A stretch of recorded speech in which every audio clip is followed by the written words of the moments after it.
2022년 10월에 5번째 주일이 되었습니다. 오늘 10월 30일인데요. 오늘은 사도행전 7장 1절로 60절에 있는 말씀을 본문으로 삼아서 땅이 아니라 하늘을 바라봐야 합니다. 땅이 아니라 하늘을 바라봐야 합니다. 이런 제목으로 하나님 말씀을 선포하기 원합니다. 신약성경 196쪽이 되겠습니다. 사람들은 1등을 굉장히 좋아하고 또 최초라고 하는 이런 어떤 수식어, 기록을 굉장히 소중하게 여기는 것 같습니다. 예를 들어서 산악인이 에베레스트 봉우리를 최초로 등정하게 되면 후배 산악인들은 그 등정한 사람의 이름을 가슴에 새기고 영원히 후대에 또 회자되는 그런 모습들을 보게 되죠. 또 스포츠 경기에서 어떤 역사에 남을 만한 기록을 남기는 어떤 누군가가 생기게 되면 그 스포츠 경기가 남아있는 한 사람들은 그 사람의 이름을 기억하고 마음에 새깁니다. 세월은 가도 기록은 남고 그 기록은 그 경기를 좋아하는 사람들에게 항상 마음에 아로새겨지는 귀한 기록이 되는 것이죠. 이렇게 세상 사람들이 최초와 1등이라고 하는 또 기록이라고 하는 어떤 면을 좋아하고 있는데, 그렇다면 우리 그리스도인들은 영적인 최초라고 하는 이런 기록을 사모해야 하는 사람들이라고 말씀드리고 싶어요. 지금 우리가 함께 나누고 있는 이 사도행전의 기록들은요, 최초의 기록들입니다. 하나님께서 이 땅에 처음으로 교회를 세우셨고 최초의 교회인 그 예루살렘 교회를 세우셨기 때문에 그 교회에서 일어나는 모든 일은 교회로서 처음 있는 일이요, 최초의 일들이었습니다. 사도들이 말씀 전하는 일과 기도하는 일에 전념하기 위해서 지난주부터 우리가 살펴보았을 때 최초의 7주사 7명을 세운 내용을 우리가 나눴었죠. 그들은 중직자가 되어서 교회 재정의 출납과 교회 재반의 사무를 담당하고 또 구제를 담당하는 그런 일들을 성실히 감당했습니다. 그 가운데 스데반이라고 하는 집사님이요, 기적과 능력도 행했고 또 성전에서 백성들에게 그리스도를 전하는 그런 귀한 일을 감당했습니다. 그리고 오늘 본문에 보면 이 스데반 집사님이 최초의 순교자의 반열에 오른 사람이 된 것을 보게 됩니다. 오늘 본문은 그분이 전한 복음의 말씀과 그분의 최후의 마지막 모습을 잘 기록해주고 있어요. 오늘 본문을 스데반 집사님의 설교다 이렇게 표현을 할 수도 있고요. 자, 그러면 어떤 내용인가? 스데반 집사님이 체포를 당하게 됐죠. 체포한 제목은 뭐냐? 성전을 모독하고 율법을 거스른 사람이라고 하는 제목을 달고 체포를 했습니다. 성전에서 예수 그리스도를 변증함에 있어서 열정적으로 감당했고 스데반이 전하는 말씀을 당연할 사람이 아무도 없었어요. 그래서 그를 시기하던 무리들이 대제사장과 유대 종교자들에게 바로 고발을 합니다. 그리고 고발을 한 사람과 고발을 받은 사람들이 스데반에게 불법적인 재판을 자행하죠. 그 불법의 재판정에서 스데반 집사님이 설교를 하는데 이 설교 내용이 참 놀라워요. 다소 긴 설교 내용이지만 전체적인 이스라엘의 역사를 다 담고 있는 구속사적인 설교를 하고 있었다는 겁니다. 그리고 설교의 내용은 길지만 굉장히 단순하고 일목요연합니다. 이스라엘의 길고 긴 역사 가운데에서 그들은 언제나 하나님의 사람들을 모독하고 하나님을 잘 섬기는 사람들을 끌어내리고 그들을 박해했던 역사를 지니고 있었어요. 동시에 그들의 후손인 지금 이 시대에 그 당시 초대교회 당대의 사람들, 수많은 사람들 역시 의인을 박해하는 사람들이다. 그리고 너희들이 박해한 의인 중에 가장 최후의 박해는 바로 하나님의 아들 예수 그리스도를 죽인 일이요, 그리고 너희들이 오늘 나도 십자가에 못 박아 죽인 예수처럼 박해하며 죽이려고 하는도다. 이런 내용의 설교가 되겠습니다. 그러면 우리 본문 9절 말씀부터 차례로 한번 보겠습니다. 자, 시작. 여러 조상이 요셉을 시기하여 애굽에 팔았더니 하나님이 그와 함께 계셔. 자, 창세기에 나오는 요셉의 이야기죠. 이스라엘의 역사, 정말 길고 긴 역사 가운데서 하나님께서 요셉을 통해 일하시는 것을 스데반 집사가 알고 있었어요. 그리고 요셉의 형제들이 요셉을 시기해서 그를 애굽에 팔아버린 사건을 먼저 증거하고 있는 것을 보게 되죠. 뿐만 아니라 우리 계속해서 39절 말씀을 봅니다. 자, 시작. 우리 조상들이 모세에게 복종하지 아니하고자 하여 거절하며 그 마음이 도리어 애굽으로 향하여. 그 다음에는 출애굽 역사에 대한 말씀이 나오고 있어요. 이스라엘의 긴 역사 가운데 출애굽 역사, 단연코 빼놓을 수 없는 역사죠. 그런데 모세를 통해서 출애굽하던 사람들의 역사는요, 어떤 역사였느냐, 긍정적인 모습을 볼 수 있는 역사가 아니라 배반의 역사요, 원망과 불평의 역사라고 할 수 있습니다. 그들이 모세를 반역하고 모세를 배반하고 가끔씩 모세에게 돌을 들어 치려 했던 그런 사건들을 우리는 잘 기억합니다. 그처럼 이스라엘의 역사는 항상 의인들을 박해하고 의인을 죽이려고 하던 역사였다는 것을 이 스데반이 설교를 통해서 지금 아주 강하게 드러내고 있는 거예요. 그리고 이제는 그들의 역사가 후손들에게 내려갔다고 증거하고 있습니다. 계속해서 51절을 보겠습니다. 자, 시작. 목이 곧고 마음과 귀의 할례를 받지 못한 사람들아, 너희도 너희 조상과 같이 항상 뭐하는도다? 성령을 거스르는도다. 그들의 조상들이 그러했던 것처럼 이들도 역시 성령을 거슬러서 의인을 박해하고 의인을 죽이는 악한 일을 일삼고 있다라고 설교하는 거예요. 자, 이런 설교를 들은 사람들의 반응이 어떠했는지 우리 54절을 한번 보겠습니다. 자, 시작. 그들이 이 말을 듣고 마음에 찔려 그를 향하여 무엇하거늘? 이를 갈거늘. 강력한 선포의 말씀을 듣는 사람들의 반응은요, 크게 두 가지로 나타나요. 오늘 본문에서처럼 절대로 수용을 하지 않는 부류가 나옵니다. 마음에 찔려요. 하지만 이를 합니다. 근데 반면에 베드로의 설교를 들었던 사람들은 어떻게 했죠? 정반대의 모습이었어요. 우리가 어찌할꼬, 우리가 이런 상황을 맞이했는데 그렇다면 우리가 어떻게 해야만 구원을 받을 수 있습니까? 베드로에게 나와서 구원의 길을 묻는 사람들도 있었죠. 하나님께서 우리 마음속에 말씀을 통해서 찔림을 주실 때가 있어요. 근데 그 찔림을 받는 사람들의 행동이요, 하늘과 땅 차이로 천양지차로 갈라져 나옵니다.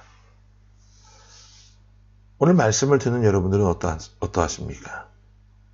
하나님의 말씀을 읽고 묵상하고 들을 때 그 말씀에 대해서 어떤 식으로 반응을 하고 계십니까? 오늘 여기 이 당시 사람들은 하나님에 대한 말씀을 이런 식으로 반응했어요. 이렇게 해서는요, 구원의 길에서 소외될 수밖에 없어요. 계속해서 우리 55절, 56절 이어서 보겠습니다. 시작. 스데반이 성령 충만하여 하늘을 우러러 주목하여 하나님의 영광과 및 예수께서 하나님 우편에 서신 것을 보고 말하되 보라, 하늘이 열리고 인자가 하나님 우편에 서신 것을 보노라 한데, 악한 사람들의 하나님의 말씀을 듣고 마음에 찔렸지만 이를 갈고 스데반을 향해서 달려들어요. 그런데 스데반의 시선이 어디를 향하고 있다고 했어요? 예, 하늘을 향하여 있었다고 본문은 기록하고 있습니다. 이 시선이 하늘을 향하고 있다, 이게 굉장히 중요한 거예요. 이 스데반 집사님의 훌륭한 점은요, 오늘 우리가 본문에서 두 가지 정도로 살펴볼 수 있는데, 하나는 구속사적인 설교를 하는 것입니다. 설교를 했다는 것이 그 자체가 중요한 게 아니라 하나님 나라의 역사를 구속사적으로 바라볼 수 있었다라고 하는 것이 정말 중요하고 놀라웠다라는 거예요. 왜냐하면 구속사적인 시각은요, 두 가지가 필요합니다. 첫 번째는 이스라엘 전체 역사를 환히 꿰뚫고 있어야 한다는 거예요. 하나님의 말씀을 구약부터 지금까지 모든 것을 다 빼놓지 않고 알고 있어야만 구속사적인 그런 설교를 할 수 있었다는 거예요. 또 두 번째는 예수 그리스도를 중심으로 이 모든 역사를 해석할 수 있어야 한다는 거예요. 아무리 많은 지식이 있어도 예수 그리스도를 중심으로 해서 해석해내지 못하면 구속사적인 시각을 가질 수가 없습니다. 그런데 스데반은 예수 그리스도를 중심으로 한 그 모든 또 구약의 역사, 이스라엘 역사를 환히 꿰뚫고 있는 그런 통찰력을 보여주고 있었어요. 여러분, 우리는요, 예수 그리스도를 중심으로 우리의 인생을 해석해낼 수 있는 그런 능력을 가져야만 합니다. 상황 따라, 형편 따라, 기분 따라, 감정 따라 요동치지 말고 자신의 경험에 의지해서 모든 일들을 스스로 판단하고 진행하지 말고 예수를 중심으로 해서 하나님이 주신 말씀과 감동에 의지해서 인생을 해석해낼 수 있는 삶이 되시기 바랍니다. 예수님께서 우리 인생을 어떤 식으로 바라보고 계시고 주의 능력으로 나를 변화시키기 위하시고 또 하나님께서 예수님을 이 땅에 보내셔서 내 인생을 어떤 식으로 바꾸어 가셨는지 그 주님의 능력을 통해서요, 우리가 자신의 모습을 볼 수 있는 그런 해석의 능력이 하나님의 자녀들에게는 있어야 한다는 거예요. 또 하나, 스데반에게 있어서 탁월했던 것은 시선입니다. 악한 사람들을 향하여 시선을 돌려 악한 사람을 향하던 그 시선을 돌려서 하늘을 향하여 그의 시선을 고정시켜요. 악한 사람들이 돌을 들어서 치료할 때조차도 그의 시선은 그 악한 사람들을 향하여 있지 않고 하나님을 향하여 하나님의 영광을 바라보고 있었다라는 겁니다. 반면에 우리는 어떠하죠? 세상에 우리의 시선이 너무 많이 머물러 있어요. 세상에 대한 욕망을 쫓아서 살고 있고 나를 비방하고 나에 대한 어떤 악행을 행하는 사람들을 향해서 우리의 시선이 너무나도 많은 그런 시간과 또 마음이 머물러 있을 때가 많죠. 그래서 평정심을 유지하지 못할 때가 있어요. 여러분, 하나님 나라의 백성들은요, 하늘을 향해, 정확히 표현하면 하나님을 향한 시선이 고정되어 있어야 합니다. 그래야만 우리가 악에 물들지 않을 수 있고 악한 사람들의 괴교에 흔들리지 않을 수가 있는 거예요. 자, 보세요. 이 악한 사람들이 급기야 어떻게 하는지 스데반 집사님을 돌로 쳐 죽이는데요. 자, 57과 57절 연이어서 봅니다. 시작. 그들이 큰 소리를 지르며 귀를 막고 일제히 그에게 달려들어 성 밖으로 내치고 돌로 칠세 증인들이 옷을 벗어 사울이라 하는 청년의 발 앞에 두니라. 결국 이 사람들이요, 그들의 조상들이 걸어갔던 그 길과 똑같은 길을 가고 말았다는 것을 보게 됩니다. 그들의 조상들이 의인을 박해하고 의인을 죽인 것처럼 예수 그리스도를 십자가에 못 박아 죽였던 것처럼 똑같이 스데반도 이렇게 죽음에 처하게 만들어요. 하지만 이 스데반 집사님의 마지막 모습을 한번 보고 말씀을 정리하기 원합니다. 59절과 60절을 연이어보겠습니다. 자, 시작. 그들이 돌로 스데반을 치니 스데반이 부르짖어 이르되 주 예수여 내 영혼을 받으시옵소서 하고 무릎을 꿇고 크게 불러 이르되 주여 이 죄를 그들에게 돌리지 마옵소서. 이 말을 하고 뭐하니라? 자니라. 예수님이 십자가에 달려 돌아가실 때 이런 말씀을 하셨죠. 아버지여 저들은 저들이 하는 일을 알지 못하나이다. 그 말씀을 하신 것처럼 스데반도 예수님과 똑같이 마지막을 맞이해요. 그런데 이 마지막 모습을 성경은 죽음이라고 표현하지 않습니다. 오히려 이 말을 하고 뭐한다? 잔이라 잔다라고 표현해요. 하나님 안에서 평안히 잠든 모습이라고 표현합니다. 우리가 믿음의 시선이 아니라 세상 사람들의 그런 시선으로 이 모습을 바라보게 되면 돌에 맞아서 죽어가는 한 사람의 모습을 볼 때 얼마나 비참합니까?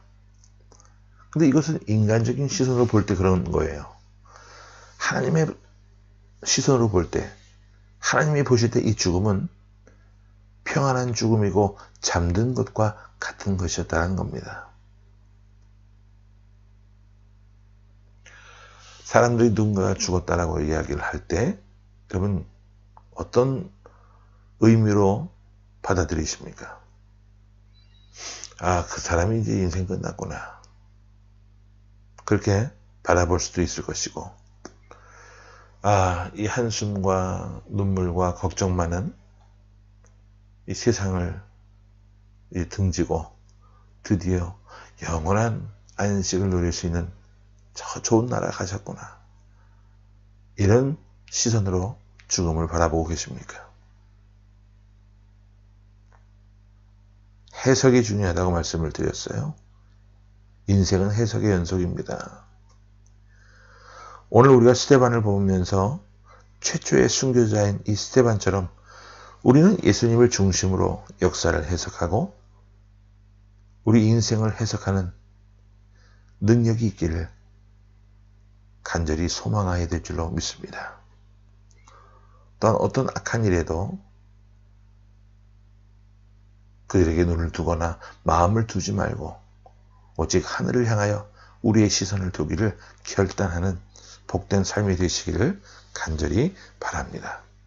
그리할 때 우리의 삶이 더욱더 값진 인생이 될 수 있고 복된 인생이 될 수 있음을 기억하셔서 날마다 때마다 일마다 분초마다 범사에 함께 하시는 그 하나님과 동행하며 썩어 문드러지고 없어질 것에 목숨 거는 것이 아니라 영원한 것에 목숨을 걸고 끝을 지켜내고 훗날 주님 앞에 섰을 때에 잘했다 칭찬받고 인정받는 저와 여러분 모두가 되시기를 간절히 주의 이름으로 축원합니다. 아멘. 함께 기도하겠습니다. 지금도 살아계셔서 역사하시는 주님 은혜를 감사합니다. 우리 인생이 얼마나 연약한지요. 오늘 말씀을 통해서 다시 한번 깨닫게 됩니다. 하나님 우리의 시선을 바꿔주옵소서. 세상을 바라보지 않게 하시고 문제가 있는 곳을 넘어서서 하늘을 바라보며 나의 유일한 피난처여 도움이 되실 수 있는 하나님을 바라보고 의지하는 우리가 되게 하여 주옵소서. 때때로 믿음이 없어서 때때로 믿음이 흔들려서 하나님 세상을 바라볼 때가 있음을 고백합니다. 주님 순간적으로 세상을 바라본다 할지라도 정신 차리고 바로 시선을 하늘을 향하여 둘 수 있는 삶이 되게 하여 주시고 하나님만을 바라보며 의지함으로 하나님 모든 역경과 어려움을 극복해낼 수 있는 우리의 모습이 될 수 있도록 하나님 함께하여 주옵소서. 세상에 있는 모든 것들에 하나님 목숨을 걸고 가지고 있는 모든 것을 쏟아 부으며 그것을 지키려고 애절한 마음으로 애쓰는 몸부림치는 우리의 연약함을 용서하시고 오늘 이후부터는 영원한 것에 목숨 걸고 본질을 지키기 위해 애쓰는 변화된 삶의 모습이 될 수 있도록 하나님 함께하여 주옵소서. 살아계신 예수 그리스도의 이름으로 감사하며 간절히 기도하옵나이다. 아멘.